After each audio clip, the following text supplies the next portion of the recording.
Welcome back to the Pick Six Podcast Show here on CBS Sports HQ. I'm Will Brinson. Happy to be spending our Friday with you. John Breach, Ryan Wilson, and Sean Wagner McGuff. Before we jet off into the weekend, shall we discuss the New York Football Jets? Shall we? Huh?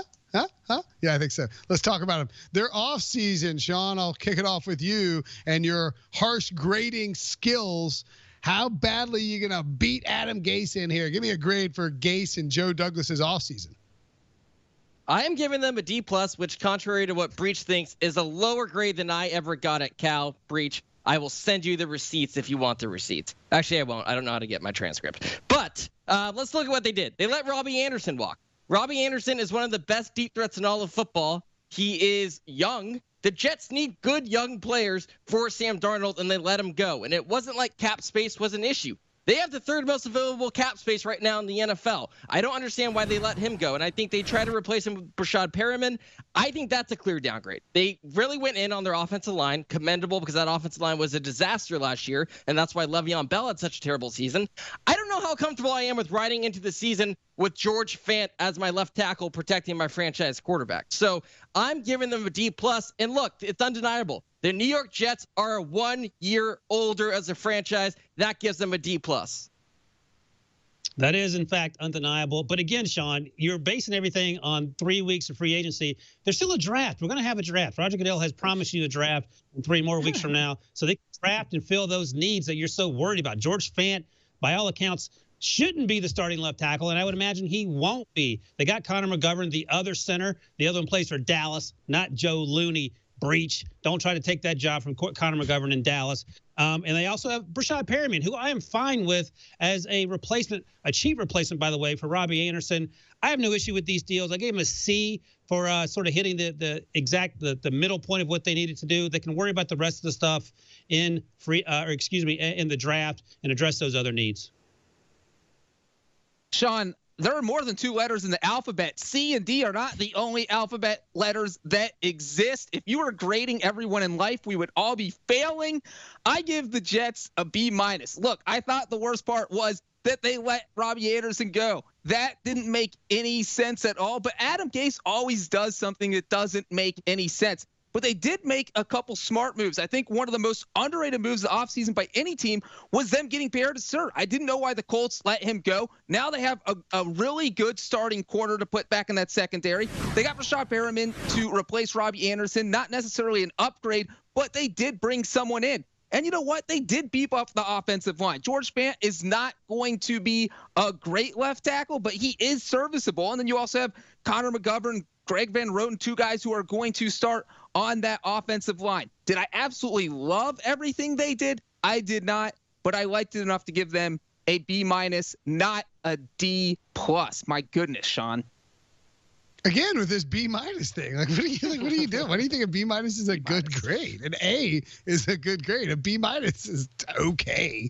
I gave them a B. I don't hate the offseason, and frankly, I'm a little surprised at how up in arms you guys over this Robbie Anderson thing. This is a guy who, yeah, he can catch deep balls, but he's sort of a one-trick pony. He has tons of red flags off the field. He was a free agent who wanted way too much money. The Jets had a price on him, and they didn't want to pay it, and he got bailed out by his boy Matt Rule from Temple. To me, I like what they did from the perspective of Joe Douglas went out, and he didn't do what Mike McCagnon had done in years past, and that was make it rain on B- quality free agents. And instead he said, I'm going to get some sneaky values to put on the offensive line, guys who can be consistent. And then I'm going to go into the draft. I don't need to go get an offensive lineman. I can be diversified with my approach to the draft, and I can potentially pluck Jerry Jeudy or CeeDee Lamb. How's that for a young offensive weapon? We will talk about the draft in 1 second. But first, over under 6.5 New York Jets this year, Sean. First, I like that Breach criticizes me for only using 2 letter grades for our 3 teams. He chose the same grade twice at B-, and his other grade was a C. He used the exact same number of letters as me. He just swapped out D for B. What are you talking about, Breach? Don't open yourself up to the same criticism that you're leveling at me. Now, I'm going under here because it's Adam Gase. And this team a year ago did the exact same thing that every single Adam Gase team does. They went to mediocrity, but they got lucky in doing so. This team was outscored by 83 points over the course of the season. Their expected win total was 5.5. We give the Lions a ton of flack on this podcast all the time. They were outscored by 82 points. The Jets and the Lions were pretty much identical in that regard. I don't think they got that much better, as I just outlined in the past section. And look, we've all heard the stat that Adam Gase's teams are more likely to lose by double digits than they are to win a football game. That was true as recently as midway through this past season before they ripped off a couple of wins.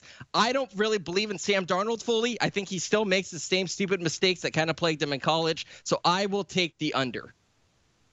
Sean, once again, you're wrong. I'll read you these numbers. Adam Gase has been an NFL coach for 4 years. He's won 10 games, 6 games, 7 games, and 7 games. He's going over just by Adam Gase default. They're going to go over 6.5. And they won't do it pretty. They never do. But Adam Gase and those tacos are going to will the Jets to at least 7 wins. Ryan, you are putting me on Team Sean. I can't believe this. Me and Sean are paddling upstream together. I'm going under here. Look, depending on what the Dolphins do in the draft, the Jets might end up being the worst team in the AFC East. They might only win 1 or 2 games in that division. And then you look at the list of opponents they have for 2020. They're playing the NFC West. Are the Jets winning a single game against an NFC West team? No, they are not. They're not beating the Seahawks. They're not beating the 49ers. Not beating the Rams. They're not beating the Cardinals. And they play the Chiefs. They're not beating the Chiefs. There are not a lot of wins when you look at the teams they are playing this season. And they'll be lucky to beat the Broncos or Raiders. I am going under. I do not think there is any way they are getting to 7 wins. Give me the over, baby. I love Sam Darnold. I love who Ryan Wilson wants to pair him with in the draft. Jerry Jeudy, baby. He reminds people of Odell Beckham. Sam Darnold's going to love him. He's going to get 1,000 yards, 10 touchdowns to that 7-9 season. That's right, Jerry Jeudy, Sam Darnold. Who needs Robbie Anderson? You got Jerry Jeudy. Perfect route runner for Adam Gase's system. Love the Jets this year. Sneaky season coming. We got a sneaky week of Pick Six podcast, so make sure and subscribe, rate, and review. We'll see you back here next week on CBS Sports HQ. Have a great weekend, everybody. Do you want a sports network that delivers everything that matters about the game? The highlights, the picks, the instant analysis, no yelling, no fake debates, no politics. Hit the subscribe button and never miss a moment.